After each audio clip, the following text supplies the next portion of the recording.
Bismillahirrahmanirrahim. Question number 8. An air conditioner is sold for 700 after a discount of 2.5%. Means that the selling price of air conditioner is $700 and the discount given on it is 12.5%. Find the mark price of the air conditioner. आपने mark price find out करनी है. mark price क्या होगी? Let the mark price be $x. मैं assume कर लेता हूँ कि मेरे पास mark price $x mark price है. So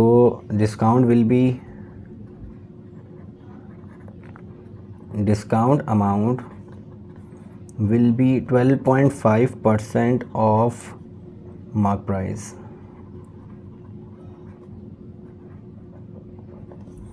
So the discount amount will be 12.5% का साइन हटेगा divide by 100 of the mark price and mark price मैंने एज्यूम कर लिया $x.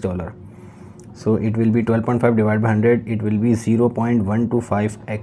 That will be the discount amount.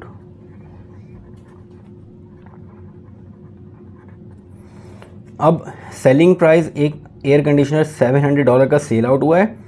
Mark price उसकी ज़ाहिर सी बात है मार्क प्राइस ज़्यादा होगी, उस पर डिस्काउंट मिला है उसको 12.5%, फिर वो जाके 700 का सेल आउट हुआ है. तो मार्क प्राइस आपके पास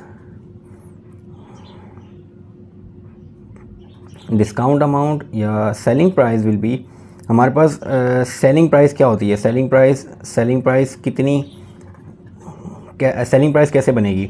हमारे पास जो भी मार्क प्राइस है, जो भी मार्क हुई हुई है price at the air conditioner, उसमें से डिस्काउंट अमाउंट माइनस होगी और डिस्काउंट अमाउंट माइनस होने के बाद जो अमाउंट बनेगी उस पर वो सेल आउट हो जाएगा AC air condition. Means that will be the selling price. So selling price हमें बता दी गई है $700, mark price $x minus discount 0.125x. सो दोनों में से x कॉमन ले लेते हैं. x कॉमन लेंगे तो 1 माइनस 0.125 और यहाँ पे आ जाएगा 700.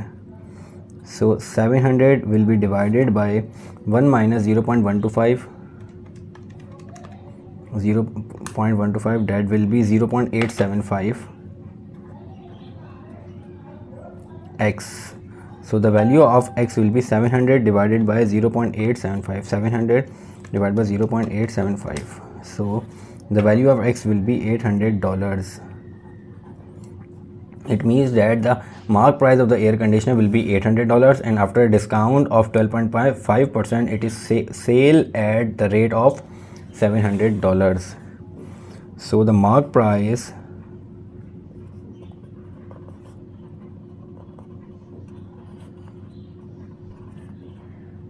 will be $800. The mark price will be $800.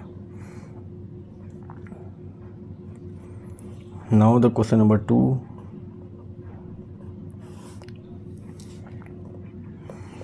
In question number part 2, they are saying that if a 10% discount is given on the mark price of the air conditioner before it is sold at a further discount of 2.5%, would the sale price still be 700? Show your working carefully. इसमें कह रहे हैं कि यहाँ पे mark price के ऊपर, जैसे मार्क प्राइस $800 हमने निकाली है, उस पर 12.5 का डिस्काउंट मिला तो वो 700 पे सेल आउट हो गई, सेलिंग प्राइस आ गई हमारे पास.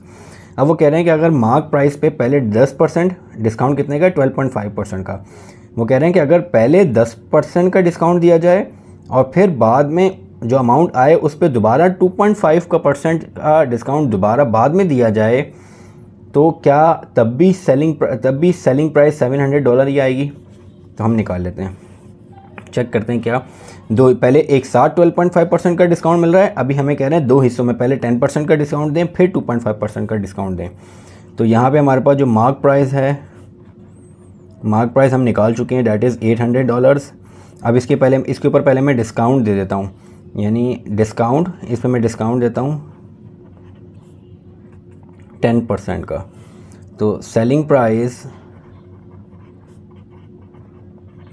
आफ्टर 10% डिस्काउंट, 10% डिस्काउंट के बाद सेलिंग प्राइस कितनी बनेगी?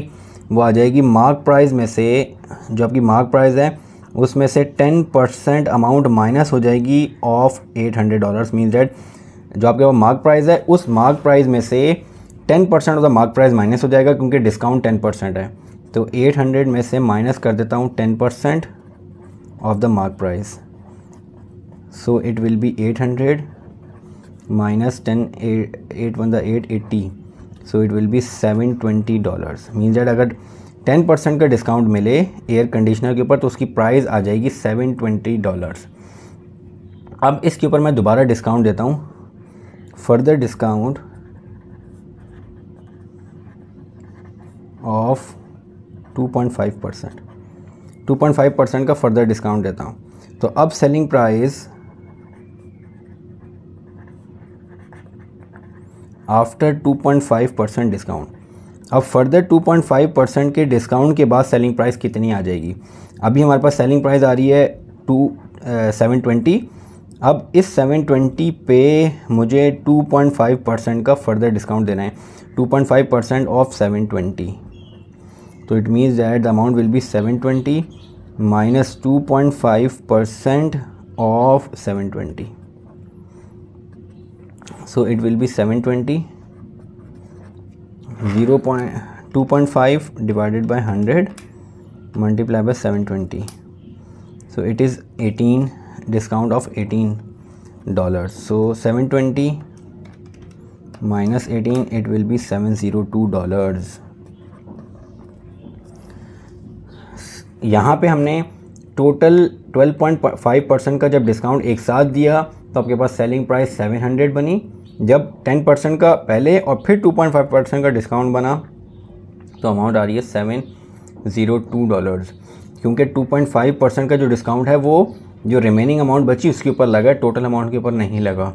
तो यहाँ पे अमाउंट ज़्यादा आ रही है, यहाँ पे $702 आ रही है। जब डिस्काउंट को 2 हिस्सों में ब्रेक कर दिया और एक साथ डिस्काउंट दिया तो उस पर $700 आ रही है। तो हमें आंसर में बताना है before it is sold for the further discount, would the selling price still be 700? The selling price